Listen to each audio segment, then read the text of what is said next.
இப்போ மனித சமுதாயத்தையே ஆட்டி வைக்கக்கூடிய மிகவும் கேட்டாலே அதிர்றது இல்லை அப்படிங்கிற மாதிரி நிறைய நோய்கள் இருக்கு இல்லையா? அதை வந்து நீங்கள் நினைக்கிற மாதிரிலாம் அவ்வளோ பெரிய விஷயம்லாம் கிடையாது. ரொம்ப ரொம்ப கேவலமான ஒரு மட்டமான விஷயம். அதை இவ்வளோ பெரிய பூதாகாரமாக அதை கொண்டு வரத்துக்கு எந்த அர்த்தமும் இல்லை. நீங்கள் கேள்விப்பட்டிருங்க அதிக இரத்த அழுத்தம் இல்லையா? இப்போ இந்த அதிக இரத்த அழுத்தத்துக்கு பார்த்தீங்கன்னா ப்ரெஷருக்கு பல வருஷமும் மாத்திரை சாப்பிட்ருப்பாங்க. அப்போ இந்த இரத்த அழுத்தத்தை குணப்படுத்துவதற்கு ஏதாவது ஒரு முறை இருக்கா அப்படின்னா அது ஒரு மிகப்பெரிய ப்ராசஸ். நீங்கள் கேள்விப்பட்டிருக்க மாட்டீங்க, நம்ம அன்றாடம் பயன்படுத்தக்கூடிய வெண்டைக்காய் இருக்கு இல்லையா? வெண்டைக்காய், அந்த வெண்டைக்காயை வந்து நல்லா ஒரு 10 நிமிஷம் வெந்நீரில் ஊற போட்டு கொஞ்சம் சாஃப்ட் ஆகிட்டு நல்ல மென்று, பாஸ்கர் ஐயா சொல்கிற மாதிரி நல்ல மென்று உமிழ்நீரோடு கலந்து சாப்பிட்டாங்கன்னா 3 நேரம், காலையில் மத்தியானம் நைட் 3 நேரமும் உணவுக்கு முன்னாடி ஒரு 4 வெண்டைக்காய் கரெக்டாக 3 நாள் கழித்து மறுபடியும் ப்ரெஷர் பார்த்தா நார்மலாக இருக்கும். நார்மலாக இருக்குங்கிறது அவளுக்கு அந்த சிம்டம்ஸும் இருக்காது, நல்லா ஆகிடும். ஸோ ரத்த அழுத்தத்தை எந்த மாதிரி நிலை இருந்தால் சரி, அந்த கிட்னியே ஃபெயிலியர் ஆகிற அளவுக்கு ரத்த அழுத்தம் இருந்தால் கூட அதை குணப்படுத்தக்கூடிய ஆற்றல் எதில் இருக்குங்க? வெண்டைக்காயில் இருக்குது. அப்புறம் ரெண்டாவது பார்த்தீங்கன்னா ரொம்ப இருதயம், ஹார்ட் சம்மந்தப்பட்ட கார்டியா நிறையா வந்து கார்டியா வாஸ்குலர் டிசீஸ் ரொம்ப நிறையா வருது. ஸோ அந்த மாதிரி இருதய சம்பந்தப்பட்ட பிரச்சனைகளுக்கு வந்து எந்த மாதிரி தீர்வு? இருதயம் ஏன் பலகீனமாக அடையுது அப்படின்னா உடம்புல வந்து துவர்ப்பு சத்து இருக்குது பார்த்தீங்களா? அந்த துவர்ப்பு சத்து வந்து ரொம்ப கம்மியாக இருக்குது. அந்த துவர்ப்பு சத்து நம்ம சாப்பிட்றது ரொம்ப ரொம்ப குறைவு. அப்போ இரத்த குழாய்கள் நல்லா சுருங்கி விரியணும், ரத்தம் வெளியேற்றக்கூடிய இருதயம் நல்லா சுருங்கி விரியணும்னா அதுக்கு துவர்ப்பு நிறைய வேணும். துவர்ப்பை வந்து தனியாக சாப்பிட்றதுக்கு பதிலாக துவர்ப்பை வந்து உணவாக சாப்பிட்றது நல்லது. ஆக நம்ம எந்த இடத்துக்கு போனாலும் ஒரு விசேஷத்தில் வந்து முன்னாடி என்ன வச்சுருக்காங்க? வாழை மரம், வாழைக்காயை வந்து தொங்க வச்சுருக்குறாங்க. ஆக அந்த வாழைக்காயை வந்து தோலோட மிக சன்னமாக கட் பண்ணி ஒன்று தேங்காய் எண்ணெய் அல்லது தேன் அல்லது சும்மாவே மென்று சாப்பிடலாம். அப்படி சாப்பிட்டாங்கன்னா அவங்களுக்கு இரத்த குழாய்கள் நல்லா சுருங்கி விரிஞ்சு இருதயம் நல்லா சுருங்கி விரிகிறப்போ அந்த பிளாக்ஸு, அது போக இந்த ஹார்ட் சம்மந்தப்பட்ட எஃபிஷியன்சி இப்போ 30-40% தான் இருக்குன்னு சொல்கிறாங்களே இருதயத்தினுடைய, அது எல்லாமே பார்த்தீங்கன்னா படிப்படியாக 2 வாரத்தில் 70-80 வந்து டச் பண்ணியிருக்கு. எதனால்? ஒரு வாழைக்காயினால். வாழைக்காயோடைய காஸ்ட் எவ்வளோ ஆகுதுங்க? ஒரு காய் வந்து 5 ரூபா. அப்படி இருக்கிறப்போ ஒரு 2 வாரத்தில் பார்த்தீங்கன்னா எந்த மருத்துவத்தினாலையும் கொடுக்க முடியாத ஆற்றலை வந்து அந்த வாழைக்காயால் கொடுக்க முடியும். அப்புறம் பார்த்தீங்கன்னா 3வது, இன்றைக்கி மிகவும் காஸ்ட்லியான ஒரு வியாதின்றது கேன்சர் இல்லையா? கேன்சரை வந்து ஏன் அந்த கேன்சர் வந்து உடம்புல இவ்வளோ தூரம் வருது அப்படின்னா நம்ம உடம்புல வந்து பாஸ்பரஸ்ன்னு சொல்லிட்டு ஒரு சத்து இருக்குது. அந்த பாஸ்பரஸ் வந்து சீக்கிரமாக உடம்பு விட்டு வெளியேறிடும். அது ஏன் வெளியேறுதுன்னா நம்ம சாப்பிட்ற எல்லாமே அசிடிக் ஃபுட், புளித்த உணவு எல்லாமே சமைச்சு நிறையா சாப்பிட்றதுனால உடம்புல இருக்கக்கூடிய பாஸ்பரஸ் வந்து வெளியேறிட்டே இருக்கும். அப்போ உடம்புக்கு எல்லாருமே வந்து அசிடிக் பாடியாக மாறிடுச்சு. அதை வந்து காரத்தன்மையும் சேர்த்து நியூட்ரலாக இருக்கணும். அது போல் நிலை வந்துருச்சு அப்படின்னா நமக்கு கேன்சர் வந்து வராது. அப்போ உடம்பை வந்து 2-3 நாளில் வந்து அந்த புளிப்புத்தன்மையிலிருந்து விடுவிச்சு நார்மலுக்கு கொண்டு வரணும்னா அதுக்கு கடவுள் படைச்சிருக்க காய்க்கு பேர் வந்து பூசணிக்காய். இந்த வெள்ளை பூசணிக்காயை அந்த தோலோட, அந்த மேல் தோல் இருக்கு இல்லைங்களா, அந்த தோலோட நல்லா மிக்சியில் போட்டு அரைச்சி அதை வடிகட்டி ஜூஸ் குடிக்க என்ன ஆகும்னா கொஞ்சம் கொஞ்சமாக அந்த கேன்சர் அல்சருங்கிறது என்ன ஆகுங்க, புண்ணு ஆற ஆரம்பிச்சிடும். அவங்க கேன்சர் வந்து வெளியில் வந்துடுவாங்க. வெளியில் வந்துக்கிட்டு இருக்கிறாங்க, வெளியில் நிறைய பேர் வந்திருக்காங்க. எதனாலிங்க? ஒரு வெள்ளை பூசணிக்காய் எவ்வளோ இருக்குங்க? அதிகபட்சம் 10 ரூபாய்க்கு இருக்கும். அந்த பாட்டிலாம் உழவர் சந்தையில் உட்காந்துருப்பாங்க, பாவமாக இருக்கும், யாரும் சரியாக வாங்க மாட்டாங்க, மிச்சத்தை எரிச்சிட்டு எப்படி வேடிக்கை பார்த்துட்டு இருப்பாங்க. அவ்வளோ பெரிய ஆற்றல் வந்து வெள்ளை பூசணிக்காயில் இருக்குது. இன்றைக்கி நம்ம கேட்டிருக்கிறோம் நிறைய வந்து டயாலிசிஸ் பண்ணிகிட்டு இருக்கிறாங்க, வாரத்துக்கு 1 தடவை, வாரத்துக்கு 2 தடவை. அதுக்கு கொடுக்கக்கூடிய அமௌண்ட்டு, உடல் உழைப்பு இதெல்லாம் இருக்குது பார்த்தீங்களா? இந்த உடம்புல நீர் சரியாக பிரியவில்லை, உடம்புல இருக்கக்கூடிய நீர் சரியாக வெளியேறலை. அந்த ஒரு சூழ்நிலை, அது நெஞ்சில் இருக்கலாம், தலையில் இருக்கலாம், வயிற்றில் இருக்கலாம், காலில் இருக்கலாம், அத்தனை இடத்துல வந்து நீர் கோர்த்துருக்கும். அந்த நீரை வெளியேற்றுவதற்கு உலகத்தில் கடவுள் படைச்சிருக்கிற காய் வந்து கத்திரிக்காய். கத்திரிக்காய் வந்து உடம்பில் இருக்கக்கூடிய எந்த மாதிரி ஒரு நீராக இருந்தாலும் வெளியேற்றிடும். அதை எப்படி பண்ணலான்னா ஒரு 2 கத்திரிக்காயை 2 தக்காளியை வந்து ஒரு அரை மணி நேரம் வெந்நீரில் ஊற வச்சுட்டு நல்லா மிக்சியில் அடித்து வடித்து ஜூஸை குடிக்க என்ன ஆகுனா சிறுநீர் பிரிய ஆரம்பிச்சிடும். ஸோ அவங்களுக்கு யூரிக் ஆசிடோ கிரியேட்டினோ எதுவாக இருந்தாலும் கொஞ்சம் கொஞ்சமாக வந்து ரிவர்ஸ் ஆகும். இந்த கத்திரிக்காயை நம்ம ரெகுலராகவே வாழ்க்கையில் பயன்படுத்திகிட்டே இருந்தேன்னா நமக்கு வந்து இந்த கிட்னி ஃபெயிலியருங்கிற நிலை வந்து நமக்கு வராது. அவ்வளோ சிறப்பான காய் வந்து கத்திரிக்காய். அப்போ அதுக்கு நாம் எவ்வளோ ஸ்பெண்ட் பண்ணுறோம் அப்படின்னா அதுவும் பெரிய விஷயம் இல்லை. பீன்ஸ் காஸ்ட் கொடுக்குற அளவுக்குலாம் அதெல்லாம் அவ்வளோ பெரிய விஷயம் இல்லை. இது நடந்திருக்கு. நான் பேசிகிட்டு இருக்கிறது வந்து கதையோ அல்லது புஸ்தகத்திலேருந்து பேசுகிறதோ தீரியோ கிடையாது. இப்போ சொல்லிகிட்டு இருக்கிறது எல்லாமே சம்பவங்களை தான் வந்து உங்களோட வந்து ஷேர் பண்ணிகிட்டு இருக்கிறோம். ஏதோ போட்டிருக்கிறாங்க அதை நெட்டில் பார்த்ததில்ல அப்படிலாம் கிடையாது. ஒவ்வொரு விஷயத்தையும் சம்மந்தப்பட்ட அனுபவத்தோடு நம்ம இங்கே பேசிகிட்டு இருக்கிறோம். இப்போ நீங்கள் நிறைய கேள்விப்பட்டிருங்க நியூராலஜிஸ்ட், நரம்பு சம்மந்தப்பட்ட டாக்டர். அப்போ நியூராலஜிஸ்ட்டுக்குன்னு நம்ம வந்து இன்றைக்கி பார்த்திங்கன்னா நிறைய உருவாகிட்டே இருக்கிறாங்க. இந்த நிகழ்காலத்தில் பார்த்திங்கன்னா உடம்புல ஸ்ட்ரெஸ் அதிகமாகி என்ன அழுத்தங்கள் காரணமாக நரம்புகள் பலகீனமாகுது. தலைவலி, பேரலிசிஸு, பக்கவாதம் இந்த மாதிரி வருது. மெயினாக லேடிஸ்க்கு வந்து ஸ்ட்ரெஸ் ஜாஸ்தியாக இருக்குது மென்சஸ் டைம்லலாம். ஸோ இந்த மாதிரி இந்த நரம்புகளுடைய பலகீனம் உடம்புல பல விதத்தில் தெரியும். அந்த மாதிரி இருக்கிறப்போ கொத்தவரங்காய் இருக்கு இல்லைங்களா, ஒரு கொத்தவரங்காய் 10 கொத்தவரங்காயும் ஒரு முழு எலுமிச்சம்பழத்தையும் நல்லா ஜூஸ் போட்டு வடித்து குடித்தாங்க அப்படின்னா கொஞ்சம் கொஞ்சமாக நரம்பு தளர்ச்சி சரியாயிடும். மெயினாக இந்த பீரியட்ஸ் ஆகிறப்போ 20 நாள் 15-20 நாள்லாம் நிறைய பேருக்கு பீரியட்ஸ் ஆகிட்டே இருக்கும். அந்த விஷயங்கள்லாம் பார்த்தீங்கன்னா அடுத்த ஒரு நாளைக்கு 3 தடவை குடித்தாங்கன்னா 3 நாளில் அந்த ப்ராப்ளமே சரியாயிடும். எதுங்க? கொத்தவரங்காய் எலுமிச்சம்பழமும் ஜூஸ் போட்டு குடித்தா. ஸோ அவ்வளோ பெரிய ஆற்றல் இருக்குது கொத்தவரங்காய்க்கு. அது பக்கவாதம்னு சொல்லிட்டு பெட் ரிட்டனாக படுத்திருக்காங்க இல்லைங்களா, நரம்புகள்லாம் செயலிழந்து அதையே கூட குணப்படுத்தக்கூடிய ஆற்றல் வந்து கொத்தவரங்காய்க்கு இருக்குது.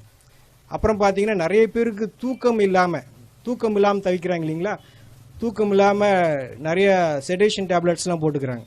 அதுபோல் எந்த மாதிரி நிலையில் இருந்தால் கூட இந்த புடலங்காய் இருக்கு இல்லையா, புடலங்காயை வந்து விதையோட நல்லா மிக்சியில் போட்டு ஜூஸ் அடித்து அதை வடித்து கொடுக்கலாம், இல்லை அப்படியே குடிக்கலாம். அந்த மாதிரி இரவு சமயத்தில் குடிக்க என்ன ஆகுனா ஆட்டோமேட்டிக்காக மன அமைதியாகிடும். ஒரு மனிதன் தண்ணி இல்லாமல் இருக்கலாம், சாப்பாடு இல்லாமல் இருக்கலாம், ஆனால் தூக்கம் இல்லாமல் வாழக்கூடாது. அந்த மாதிரி தூக்கமின்மையை வந்து மிக அற்புதமான முறையில் எந்த விதமான செலவு இல்லாமல், பெரிய அளவில் செலவு இல்லாமல், மிக எளிய முறையில் சைடு எஃபெக்ட் இல்லாமல் குணப்படுத்துறதா இது புடலங்காய். அடுத்து பார்த்திங்கன்னா நம்ம குடல் இந்த தசைகள்லாம் பார்த்தா ரொம்ப பலகீனமாயிருது. ஸோ அந்த பலகீனம் காரணமாக பார்த்தா கர்ப்பப்பை இறங்கிருச்சு, குடல் இறங்கிருச்சு, கேள்விப்பட்டிருக்கீங்களா? இதெல்லாம் நம்ம கேள்விப்பட்டிருக்கிறோம். அப்போ அந்த உடம்புல இருக்கிற தசைகள் வந்து ஸ்ட்ரென்த் கிடையாது. இப்போ இந்த ஏதோ ஒரு பொருளை பிடிச்சி தூக்குனா அதுக்கு வந்து பலம் வேணும் இல்லையா, அந்த பலம் இல்லாதனால அதெல்லாம் இறங்குது. ஸோ உடம்பை ஸ்ட்ரென்த் பண்ணுறதுக்கு, தசைகளை ஸ்ட்ரென்த் பண்ணுறதுக்கு என்ன காய்னா அரசாணிக்காய், நம்ம வச்சிருக்கிற மஞ்சள் பூசணிக்காய். இந்த மஞ்சள் பூசணிக்காய் என்ன பண்ணுதுன்னா நம்ம தசைகளுக்கு வலு ஊட்டுது. ஸோ அந்த மஞ்சள் பூசணிக்காயை வந்து சின்னதாக கட் பண்ணி மென்று சாப்பிட்லாம். பல்லு இல்லாதவங்க ஜூஸ் போட்டு குடிக்கலாம். அந்த மாதிரி குடிக்கிறப்ப இந்த குடல் இறக்கம், கர்ப்பப்பை இறக்கம் எல்லாமே, ஷோல்டர் இறங்குறது எல்லாமே வந்து படிப்படியாக வந்து அந்த இடத்துல வந்து செட் ஆகிடும். ஸோ அதுக்கு நம்ம இது வரைக்கும் இதுக்கெல்லாம் தீர்வு இல்லைன்னு நினச்சிட்டு இருக்கோம் இல்லையா, தீர்வு இருக்கா இல்லைங்களா? நம்ம பேசிகிட்டு இருக்கிற எல்லாமே வந்து பார்த்திங்கன்னா நீங்கள் அந்த பொருளை எந்த விதத்துலையும் வேக வைக்கிறதோ வறுக்கிறதோ இல்லாமல் அப்படியே சாப்பிட்றது. நீங்கள் அதை ஏதாவது பண்ணிங்கன்னா கண்டிப்பாக அது உங்களுக்கு 1% கூட நமக்கு பயன்படாது. எந்த ஒரு 0.5% கூட நமக்கு பயன்படாது. நீங்கள் அந்த பொருளை அதை அப்படியே தான் சாப்பிடணும். ஏன் அப்படின்னா நம்ம எதை பற்றி பேசிகிட்டு இருக்கிறோம், விட்டமின்ஸ் வந்து சீக்கிரமாக வந்து ஆவியாயிடும். அப்போ நீங்கள் கொஞ்சமாக அதை பாயில் பண்ணால் கூட ஆவியாயிடும். நீங்கள் விரும்பி ருசிக்காக சாப்பிட்லாம், ஆனால் அதுக்கு உங்களுக்கு சுத்தமாக எந்த விதத்துலையும் பயன்படாது.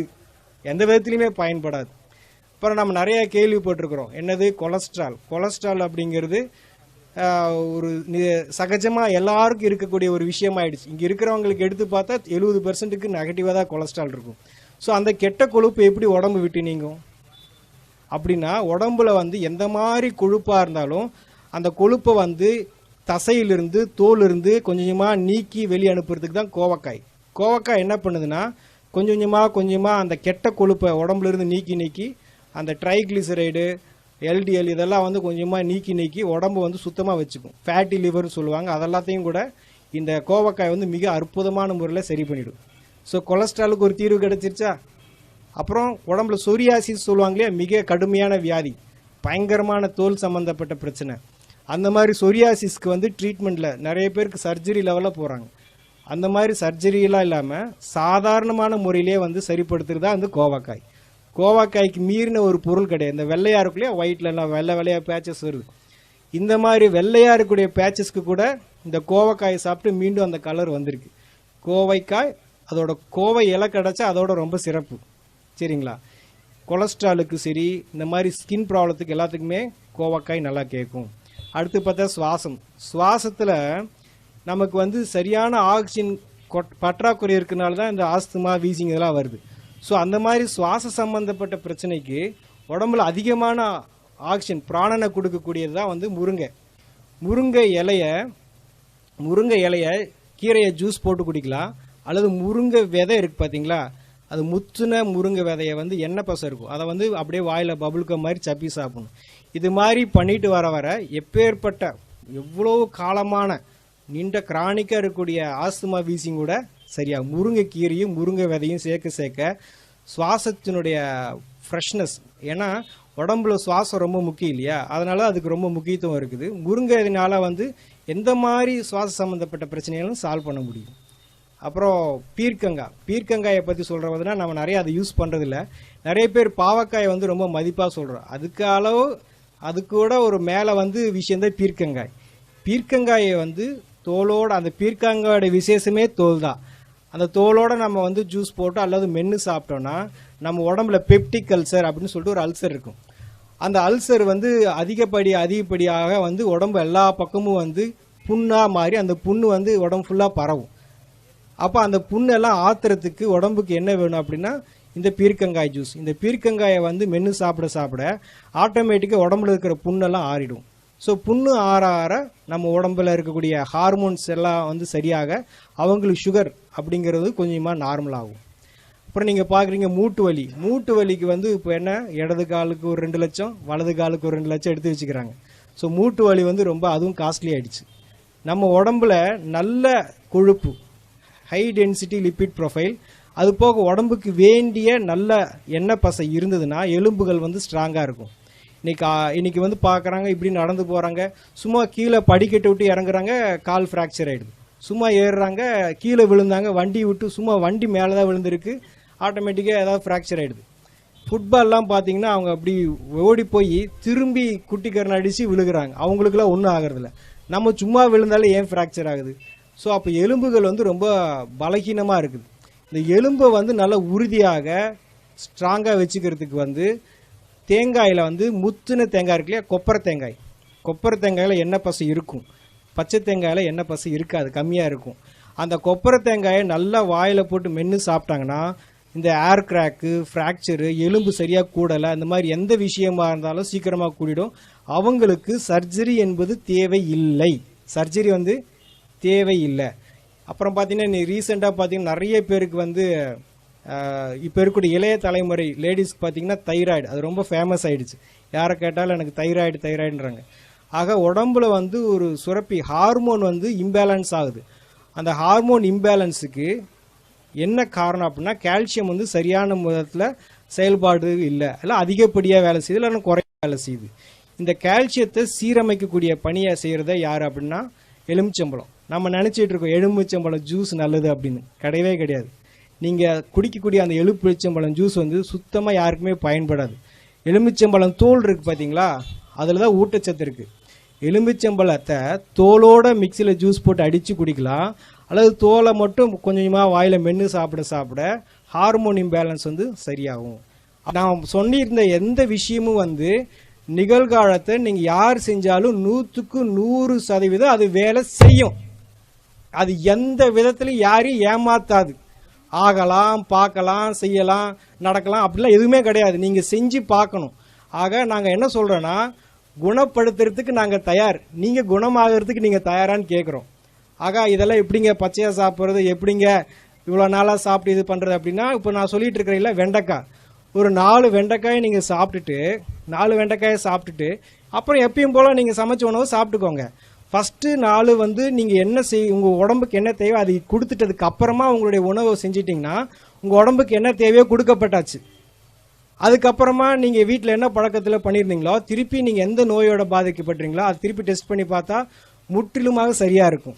எல்லா காயை பற்றி சொன்னாலும் ஒரு முக்கியமாக இந்த கொத்தவரங்காயை பற்றி நான் சொல்ல விரும்புகிறேன். என்ன அப்படின்னா, போன வருடம் இந்தியாவிலிருந்து அதிகமாக ஏற்றுமதியான விவசாய பொருள் எதுனா கொத்தவரங்காய். எதுக்கு கை தட்டுறீங்க? எதுக்குன்னே தெரியாது, எதுக்கு கை தட்டுறீங்க? கொத்தவரங்காய் எதுக்கு வாங்கிட்டு போகிறாங்கன்னு தெரியுமா?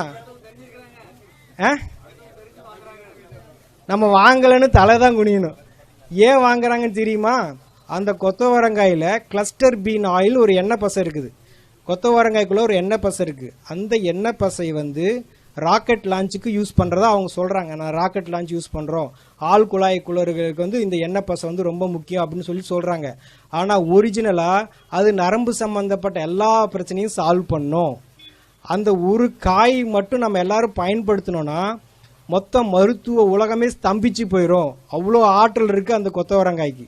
பீரியட்ஸ் ஆகிறப்போ, பீரியட்ஸ் ஆகிறதுக்கு 2 நாள் முன்னாடி, பீரியட்ஸ் ஆகிறதுக்கு பின்னாடி 2 நாள், 5 நாள் கண்டிப்பாக கொத்தவரங்காயை எலுமிச்சம்பழத்தோட ஜூஸ் போட்டு குடித்தாங்கன்னா அவங்களுக்கு இந்த மாதிரி யூட்ரஸ் ஃபைபாய்டு, பிசிஓடி, எந்த பிரச்சனை, பெயின், பேக் பெயின், வயிற்று வலி, தலைவலி, தலை சுற்றுறது, எந்த இது இல்லாமல் சுமூகமாக அந்த நாட்களை எளிமையாக கடந்து போயிடுவாங்க. B12 சொல்லிட்டு ஒரு விட்டமின், அது முருங்கை விதையில அவ்வளோ இருக்குது. அதை விட்டுட்டு எல்லாம் ப்ரொக்கோலியை சாப்பிட்டு இருக்காங்க 200-300 கொடுத்துட்டு. இதை பற்றின எல்லா தகவலும் vegetableclinic.comனு ஒரு வெப்சைட் இருக்குது, அதில் கிடைக்கும்.